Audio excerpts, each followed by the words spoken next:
Wahyu 17 ayat 1.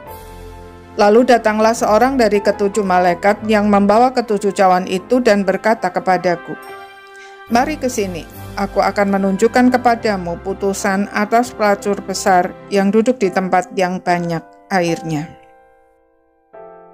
Salah satu dari ketujuh malaikat pembawa cawan murka yang merupakan tanda hukuman kekal bagi orang fasik sekaligus keselamatan kekal bagi orang percaya datang kepada Yohanes. Orang-orang fasik digambarkan sebagai seorang perempuan yang disebut si pelacur besar, sebagai simbol dari mereka yang telah menyerahkan dirinya kepada iblis. Kontras dengan orang-orang percaya yang adalah mempelai Kristus. Ia duduk di tempat yang banyak airnya, artinya ia mendapat dukungan dari semua orang yang melawan Allah. Air adalah simbol dari semua bangsa yang melawan Allah. Ia berdandan dengan sangat glamor dan dengan cawan emas yang berisi percabulan. Ia memikat dan membuat mabuk para raja dan penghuni bumi. Status perempuan itu ditegaskan dengan sebuah nama rahasia yang tertulis di dahinya, yaitu Babel Besar, ibu dari wanita-wanita pelacur dan dari kekejian bumi. Ia mabuk dengan darah orang-orang kudus dan para saksi Kristus, artinya di tangannya banyak orang percaya menjadi martir. Ia duduk di atas seekor binatang merah ungu yang penuh dengan nama-nama hujat. Binatang tersebut adalah simbol para penganiaya orang percaya yang mewujud dalam berbagai pemerintahan dalam sepanjang sejarah dunia.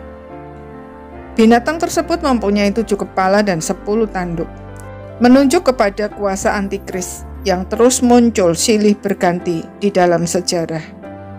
10 tanduk adalah simbol dari raja-raja yang kuat dalam berbagai segi kehidupan, seni, pendidikan, perdagangan, dan lain-lain.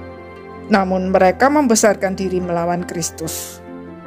Berita baiknya adalah mereka hanya berkuasa selama 1 jam, artinya dalam waktu yang singkat. Perempuan itu duduk di atas binatang itu menunjukkan relasi yang sangat erat.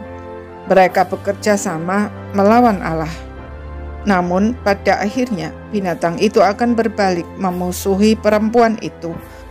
Artinya, persekongkolan di antara orang-orang yang melawan Allah tidak pernah kekal.